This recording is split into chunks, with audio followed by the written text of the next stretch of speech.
In this video, I will show you the smartest way to create an athletic workout plan in just 3 steps. Set your goals, build your week and build your sessions. But first, we have to find your weak link. Step 1. Set your goals. The first thing we have to understand if we're trying to set our goals is the force velocity curve. Now I know there's a lot of debate around how this actually works. What I'm going to do today is show you my perspective and how I have learned this in my masters. When we look at the force velocity curve, we actually have 4 different qualities. We have strength up here, where there's a high force and low velocity. Then we have strength speed, speed strength and speed. The further we go towards speed, the lower the force, but the higher the velocities. If you want an athletic workout plan, you have to understand what you're trying to reach. A plan for an athlete within the strength quality looks very different than a plan for an athlete in the speed quality. Some examples of athletes for every quality would be: within strength we're looking at a power lifter.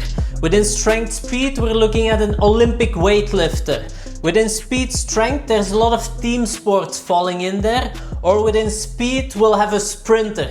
I'm sure you can imagine a training plan for a powerlifter and a training plan for a sprinter does not look the same at all. Otherwise you have a lot to learn, mate. But there's one detail I'm going to add on top of this that's gonna fully change your perspective. We can also look at this as load over time. But what does that actually mean? So time would be, here we'll have the highest amount of time and here we'll have the shortest amount of time. That's a very important distinction to make. When we look at our qualities, it would mean that strength has the highest load and the highest time available. It means that speed has the lowest load, but the lowest time available as well. So let's put that in practice. A powerlifter doing a back squat takes a very high load, but also has a lot of time to apply the force to press the floor away. Whilst the sprinter is only doing his body weight, but he's smacking the floor extremely fast. So time to apply force is less. But I'm sure you're thinking, yeah Dries, but what does that help me to set my goals? Well, the question you have to ask yourself is, what type of athlete do I want to be? Let's take an example. Me, myself, I like to be good all over the board.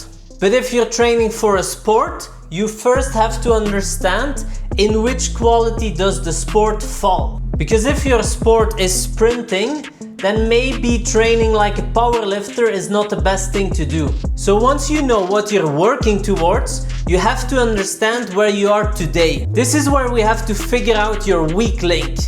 There's actually different things we can test. We can test more the qualities on the left side and we can test more the qualities on the right side. For the left side you can do a force profile. I will put a link in the description where you can just put your numbers in and this will do it all for you. It will tell you exactly your weak link, but let me just explain how it works. In an ideal scenario, you would expect your numbers to have certain ratios. So for instance, your high bar back squat will be the lower body lift you measure your other lifts against. And for upper body it's gonna be your barbell bench press. If your high bar squat is 100%, then your front squat would be around 85% in an ideal scenario. Now I know this isn't perfect and that's not the idea, it's just a target you can aim towards. Once you put all your lifts in, you will see that one of the lifts is furthest away of the ideal percentage. This is your weak link. But only testing the left side isn't enough. To test more the right side, we have to do jump profiling. For jump profiling, we're testing lifts like the squat jump, counter movement jump, drop jump and horizontal broad jump. You're looking for a 10% increase from the squat jump to the counter movement jump. For the drop jump, we're looking at our reactive strength index. Unfortunately, these are not tests you can just do as easily as putting in your numbers. There are apps, however, that work quite well in measuring the height.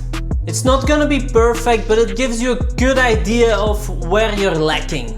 This software is something I've put in my own app to make sure I can track the whole force velocity curve. So whilst we're building the rest of our athletic workout plan, I'm going to give you my weak links and we'll use this as the case study. My barbell overhead press is my weakness on the left side, and my reactive strength is my weakness on the right side. To know your weakness on the left side, just go to the description, go to the link, fill in your numbers, and it will explain you everything. But knowing what to work on is only the first step. This brings us into step number 2. Build the week. Before creating the actual sessions, you have to know how your week will look. In terms of strength training, I like to either do 3 times a full body, or we're training 4 times within an upper lower. Now keep in mind, this is a guideline. It doesn't mean that on upper body you can't put some lower exercises, or on lower body you can't put some upper body exercises. It just gives the broad idea. Then on top of that, I like to do once or twice a week some speed or sprint training. If you're not doing sprint training, this is going to be the biggest bang for your buck. It's such a pure form of athleticism that transfers to a lot of different sports. Start sprinting. But if you're already sprinting, I have a lot more coming. So the question remains, how many days a week can I train? I'm going to choose for an upper lower with 1 sprint session a week.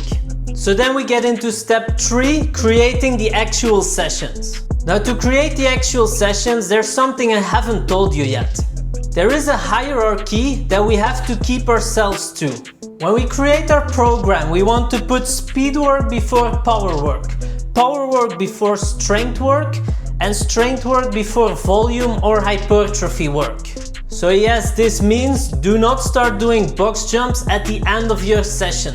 If that is what you want to do, go do some CrossFit. But if you want to get athletic, you have to do it in the beginning, because it requires full intention and freshness of the nervous system. But there's more. I don't just use this hierarchy within the training program, I also use it to create training programs. So this means the first thing I will make is my sprint session. When we're looking at reactive strength, max velocity or absolute speed is the best thing to do. However, I'm really trying to improve my acceleration, so I'm going to make an acceleration session. It's probably worth making a full video just on sprint sessions, so I won't make one here. But here's what we will do. When you found a weak link within your Force profile, it will show you the weakest link, but you can also look for upper and lower body weak links. In my case, the power clean is my weakest lower body lift. But before putting actual exercises, let's organize how the session should look. When training for athleticism, I almost always pair exercises in supersets or trisets. For the sake of the video, I'm going to keep it simple. We'll take 4 groups of supersets. The first group will be our plyometrics. The second group will be heavy compound work. The third group will be unilateral work. And the fourth group will be addressing weaknesses and accessories. On lower 1, I've chosen for depth drop and hurdle hops.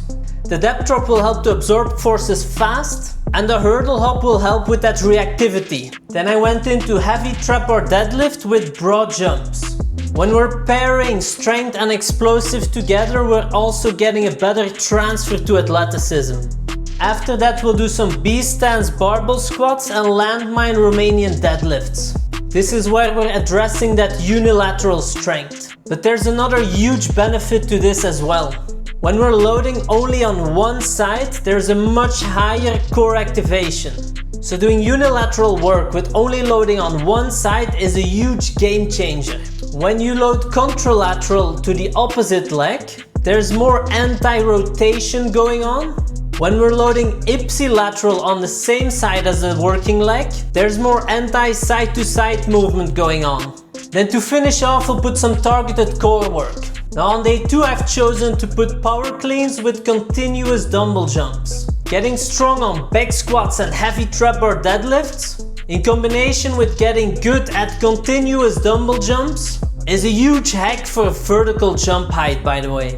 Then we'll put some back squats with core work. Then we'll put some Bulgarians with B-stance RDLs. Same thing applies here. Load contralateral, load ipsilateral, change it up.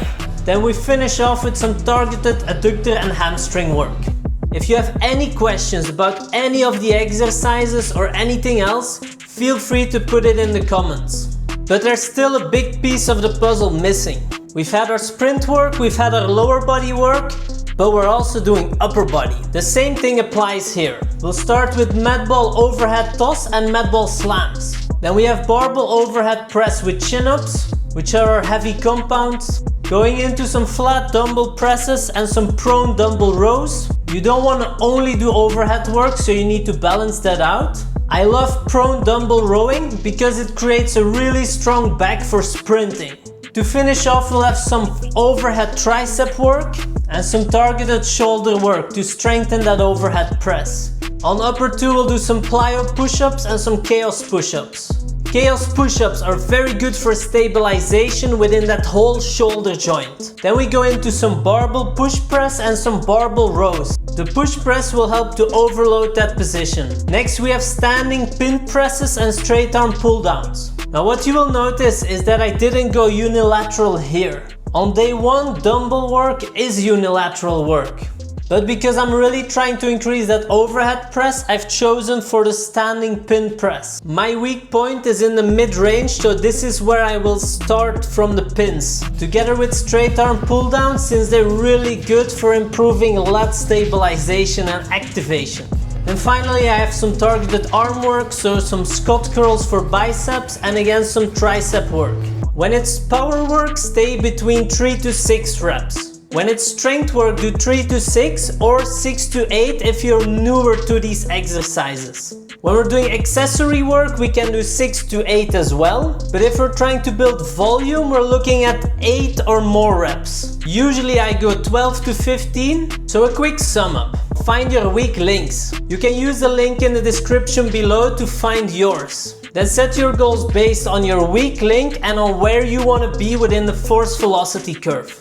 But there's something else missing. All of this is based on a framework that I've created. It's called the ARC Performance Framework. This only makes sense when you understand the ARC Performance Framework. I will put the link here to the video where I explain from beginning to end how this framework works.